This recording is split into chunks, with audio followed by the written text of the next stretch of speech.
Պարոն Սարգսյան, ազատամարտիկներին ձեզի ենթարկելուց հետո ձեր կուսակցությունը հանդես եկավ դատապարտող հայտարարությամբ եւ ընդհանուր տպավորություն կար, որ ազատամարտիկների նկատմամբ է բռնություն կիրառվում, սակայն Արամ Մանուկյանի դեպքը ցույց տվեց, որ սա միայն ազատամարտիկների նկատմամբ կատարված դեպք չէ, ընդհանուր շղթա է հաշվեհարդարների։ Նախ ասեմ, որ դատապարտող հայտարարություն արել եմ ես իմ անունից ու կուսակցության անունից չի արվել, դա նաև ունեցել է իր դրդապատճառը, կուսակցությունը ամբողջությամբ կիսում է այն տեսակետները, ինչ ես ասել եմ, եւ կուսակցությունը ինքն էլ հայտարարություն կանի, բայց այդ ժամանակ միայն ազատամարտիկներին էր եղել,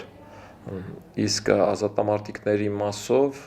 ես միշտ մնում եմ այն տեսակետին, որ իմ եղբայրն էր Վազգենը, որը համարում էր, որ ազատամարտիկները պիտի միասնական լինեն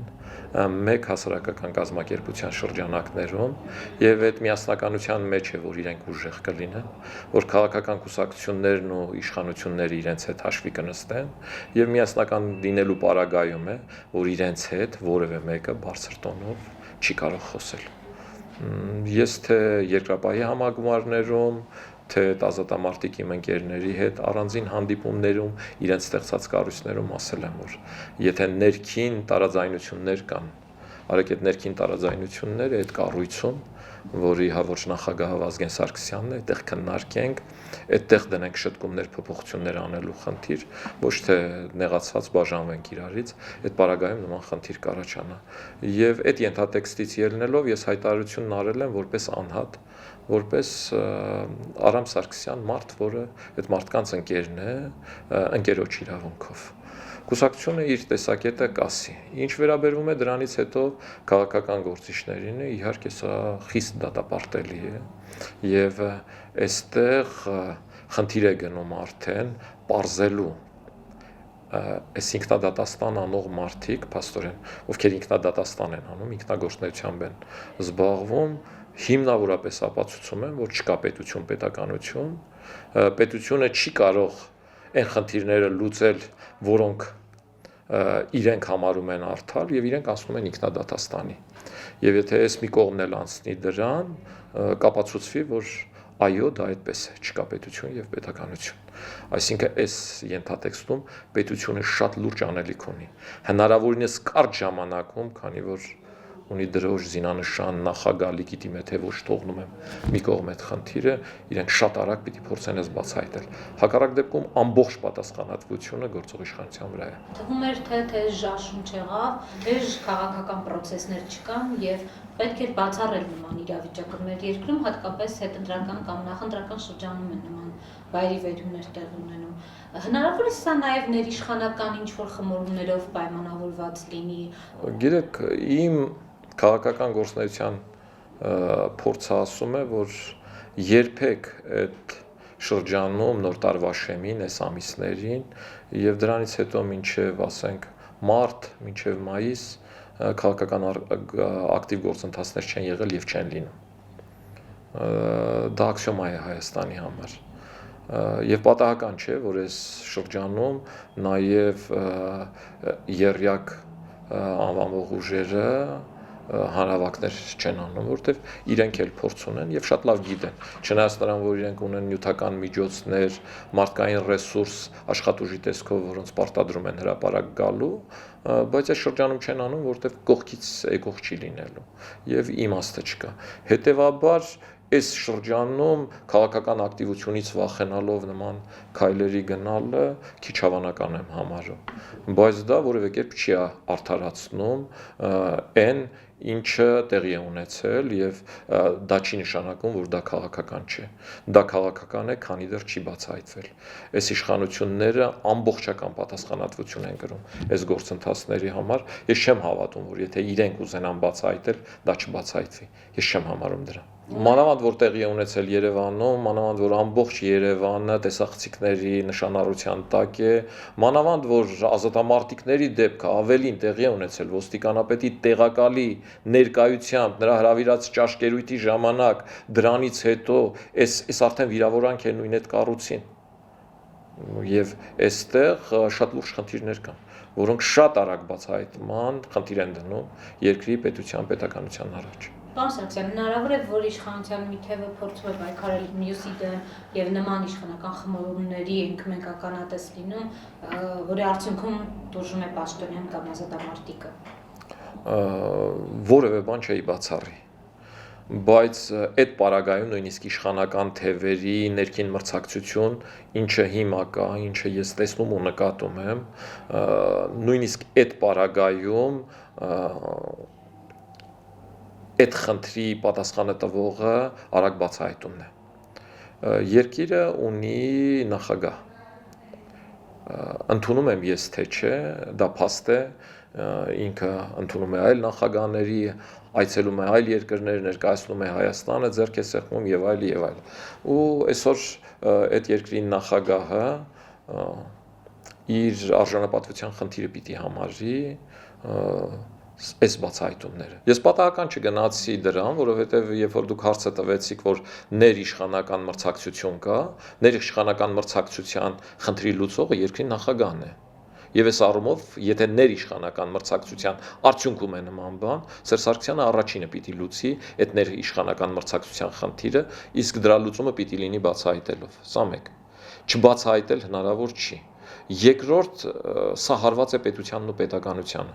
Եթե մի շաբաթվա ընթացքում փորձում են վարկաբեկել ազատամարտիկների, անպաշտպան է դառնում նույնիսկ ազգային ժողովի падգամավորը, հետո թող չխոսեն արտագաղթից, թող չխոսեն արդարությունից, թող չասեն պաշտպանվածության մասին, Հայաստանի մասին, այս արդեն երրորդական բան է դառնում։ Մարդը մտածում է, որ եթե ազգային ժողովի падգամավորը իր տան շքամուտքի մոտ պաշտպանված չի, էլ ինքը ոնց կարող է պաշտպանված լինել, իր երեխան ոնց կարող է պաշտպանված լինել այս երկրում։ Իսկ սա արտագաղթի շատ լուրջ զրդապատճառ է։ Այս գործընթացները կարող են այնպիսի հետևանքներ ունենալ, նույնիսկ տնտեսության վրա, նույնիսկ բյուջեի վրա, որը հետադարձ չի ունենա։ Ու այստեղ իհարկե երկրի առաջի դեմքի խնդիրն է, երկրի նախագահի խնդիրն է։ Օր առաջ պիտի փորձեն բացահայտել այդ։ Որքանով սա կարող է պայմանավորված լինել Հայաստանի արտաքին քաղաքական գործունեությամբ, նկատի ունեմ Հայաստանը Եվրասիական տնտեսական միության լիիրավ անդամ կդառնա։ Հնարավոր է, որ անպատժելիության մթնոլորտը շատ ավելի խորանա երկրում, հաշվի առնելով թե անդամ մյուս երկրներում ինչ իրավիճակ է այս առումով։ Ես բազմաթիվ անգամ այդ հարցը բարձրաձայնել եմ։ Հայաստանը այնտեղ գնալով քաղաքական ընտրության հարց է անում, որտեղ Եվրասիական միությունը դա տնտեսական միություն չի, տնտեսական առումով դա բացարձակ Հայաստանի ձեռնատու չի, որտեղ առևտրի միջազգային կազմակերպության անդամ դառնալով մենք մեր մաքսատուրքերի չափաբաժինը հաստատագրել ենք եւ դա Ռուսաստանից էժան է։ Այնտեղ մտնելով մենք պիտի լավը փոխենք վատով, որը նույնիսկ իշխանությունները չեն կարող չընդունել եւ դրանում իմ հետ համաձայն են։ Մենք պիտի հետ դարձի ճանապարհ վերցնենք։ Ինչի համար։ Այսինքն սա տնտեսական խնդիր չի լուծում, սա քաղաքական խնդիր է լուծում։ Իսկ քաղաքական խնդրի պարագայում մենք ընդունում ենք խաղի այն կանոնները, ինչը կան այդ երկրներում։ Իսկ այդ երկրներում ցմահ նախագահներ են, որոնք ինչքան ուզեն կարող են մնան, այդ երկրներում ընտրություններ չի լինում կամ եթե լինում է պասերով է, եւ այս առումով մենք վերցնում ենք այդ օրինակը, իսկ այդ օրինակի համար ընդդիմություն պետք չի։ Եվ նաև դա կարող է լուրջ ազդեցություն ունենալ, բայց այստեղ էլ իշխանությունները լուրջ մտածելու բան ունեն, շատ լուրջ մտածելու բան, քան ներքին ընդդիմությանը ճանապարհները փակելը կամ ժողովրդի աչքը վախեցնելը, որովհետև այն գործընթացներին, ինչին ես հետևում եմ, ու ինչ տեղի է ունենում Ռուսաստանում, ինձ հուշում է մի բան, որ շատ հավանական է, որ առաջիկա մի քանի ամիսներին Ռուսաստանում տեղի ունենա դեֆոլտ։ Ինչ պիտի լինի մեր հետ, եթե Ռուսաստանում դեֆոլտ տեղի ունենա։ Այս սա պիտի մտահոգի այսօրվա իշխանություններին։ Այն որ առաջինը Ղազախստանը կասի, որ ես կապ չունեմ այդ միության հետ, ու դուրս կգա, որ ինքը դեֆոլտի տակ չմտնի, սա փաստ է։ Որ երկրորդը կլինի Բելարուսը, դա էլ է փաստ, ինչ մենք մնալու ենք Ռուսաստանի հետ այդ պարագայում, որն է լինելու դրա իմաստը։ Ինչ կորուստ ենք մենք կրելու դրանից, որովհետև եթե հիշում եք, նույն բանը տեղի ունեցավ ռուբլուց դրամի անցնելու խնդրում։ Այն ժամանակ նախկին սովետական բոլոր հանրապետությունները սեփական դրամ ունեին եւ ամենավերջինը Հայաստանն էր, որ ռուբլին հանեց շրջանառությունից ու բերեց դրամը։ Այն պարագայում, որ արդեն ռուսներն ասեցին՝ գործ ունեք, գնացեք դուք ձեր դրամը ստեղծեք, մենք մեր ռուբլին փոխում ենք։ Արդյունքում ինչ ունեցանք, չվճարված ավանդներ։ Եթե մենք դրանից մի տարի առաջ մնացած հանրապետությունների նման ռուբլին հետ վերադարձրած լինեինք Ռուսաստանին եւ դրա դիմաց թեկուզ նյութական միջոցներ ստանայինք, վերցնեինք, գոնե այդ ավանդների 50%-ը վճարած կլինեին։ Հիմի նույն բանն է գնալու, ինչը այս իշխանությունը սրբելու է։ Եվ կա երկրորդ խնդիրը։ Այս իշխանությունը իր գործնեության այս ամբողջ ընթացքում գոնե իմիտացիոն առումով փորձում էր տարբերվել Ռոբերտ Քոչարյանի իշխանությունից։ Գոնե իմիտացիոն առումով այդ ցույցեր տալի։ Բայց օր-օրի իրենք հիմնավորում են, որ իրենք այդ իշխանության իրավահաջորդն են, որ իրենց գործելավոճը ամբողջությամբ այդ իշխանության ենթատեքստում է, եւ այս գործընթացները նաեւ հիմնավորում են, որ այո, իրենք այդ դասերն ունեն ու շարունակելու են այդպես։ Մենք տեսնում ենք, որ ոչ իշխանական եռյակում հետաքրքիր process-ներ են, Ռաֆի Հովհաննիսյանը սկսեց առանձին հանրահավաքներ, չմիացան մյուս ուժերը նրան, այնուհետև այստեղ մարդու իրավունքների միջազգային օրվա նվիրված հանրահավաք երթին առաջի դեմքերը ներկա չեղան, բացառությամբ Ռաֆի Հովհաննիսյանի, ինչի վկայություն է սա, եռյակ գոյություն ունի, չունի, ընդհանրապես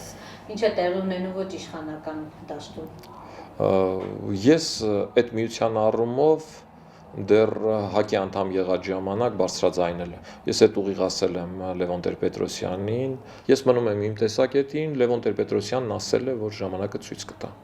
Ես նորից մնում եմ իմ տեսակետին, ես այդտեղ միություն չեմ տեսնում, ես տեսնում եմ մեկը մյուսին օգտագործելու բիզնես նկարտումներ եւ այդ առումով ասել եմ, որ այդ բիզնես նկարտումների առումով Գագիկ Ծառուկյանը հաղթում է, որովհետեւ ինքը այդ բիզնես գործունեությունը շատ ավելի լավ գիտի եւ դրա փաստն այն է, որ այսօր արդեն Լևոն Տեր-Պետրոսյանը ինքն է հայտարարում, որ ինչ վատ Իվանիշվիլի է, այսինքն ղեկը ամբողջությամբ թողնում է այդ կոնտեքստի վրա։ Ես ուզում եմ տեսնել, թե ինչ պիտի անեն այդ քաղաքական ուժերը, ինչու այդ քաղաքական ուժերից հենց մի թևի ներկայացուցիչների հետ այդ դեպքերը պատահում, ասենք Եվ Բարգավաճի այս տակուսակցության հետ չի կատարվում։ Եվ Բարգավաճի եւ Ժառանգության հետ չի կատարվում։ Ինչու՞։ Այս հարցեր են, որոնք այդ ուժերի ներսում պիտի քննարկեն։ Պիտի փորձեն հասկանալ, որ մյուսները ապահովագրված լինեն։ Եվ ես կուզենայի այս առումով ունենայի իրենց տեսակետը, թե իրենք ինչ կասեն։ Բայց ինչ պիտի արվի նման դեպքում։ Եթե այդ ուժերը հայտարարում են, որ դրա անմիջական հետևում կանգնած է Սերժ Սարգսյանը, այդ հայտարարությունից հետո իրենք եթե այդպես համոզված են ու դա այդպես է ու դա ամրագրում են հայտարարությամբ, դրա հաջորդ քայլը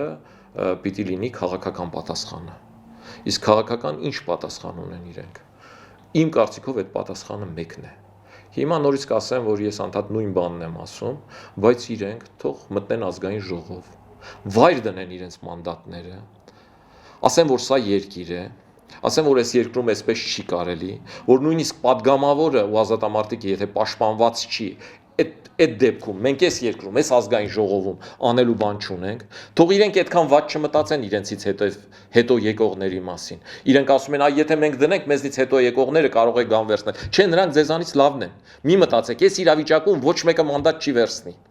Ոչ Բարգավաճի հետ մյուս համարները, որոնք պայքարել են ու դուք падգամավոր եք դարձել, ոչ նրանք հետ կվերցնեն մանդատներ, կգան ու կվերցնեն, ոչ ՀԿԿ-ի անդամները, ոչ էլ առավել եւս Ժառանգությանը, ով էլ վերցնի խայտարակ է լինելու, չի լինելու նման բան։ Հետևաբար դնում եք մանդատները, իսկական սահմանադրական ճգնաժամ եք առաջացնում, խնդիր եք առաջացնում արտահերթ խորհրդարանական ընտրությունների, ու այդ դեպքում ես կհամարեմ, որ այո, դուք ազնիվ եք, դուք իշխանափոխություն եք ուզում։ Իհարկե, այս պարագայում էլ ձեր հետ համագործակցելը իմ խնդիրը չի, որովհետեւ ես քաղաքական առումով չեմ կիսում ձեր մոտեցումները, բայց այդ դեպքում դուք կդառնաք ընդդիմություն։ Դուք հասարակության շրջանակների մոտ հարգանք կվայելեք, որ ձեր անձնականը թերագնահատեցիք ընդհանուր շահերից, թե չէ էս ինչ է։ Այս երկրում նայեք, կա իշխանություն, կա այլընտրանք, կա ոչ իշխանություն եւ կա ընդդիմություն։ Նման քաղաքական դաշտի բաժանում աշխարհի որևէ երկրում չեք գտնի։ Աշխարհում կա իշխանություն, ընդդիմություն։ Մնացած տարբերակները կամ համագործակցությունը կամ բլեֆը կամ ինչը շատ ավելի հավանական է երկուսը միասին է։ Պարոն Սարգսյան, արդյոք լավագույն ֆիլտրը Նիկոլ Փաշինյանի օրինագիծը չէր, որին այդպես էլ չմիացան իշխանական ուժերը, նկատի ունեմ արդյոք, եթե նպատակը իշխանափոխություններ չպետք է միանային Նիկոլ Փաշինյանի օրինագծին։ Գիտեք, իշխանափոխության համար միանալ կամ չմիանալը իր բազմաթիվ արգումենտներ ունի, բայց եթե իրանք իսկապես ուզում էին հայ հասարակությանը հիմնավորեն,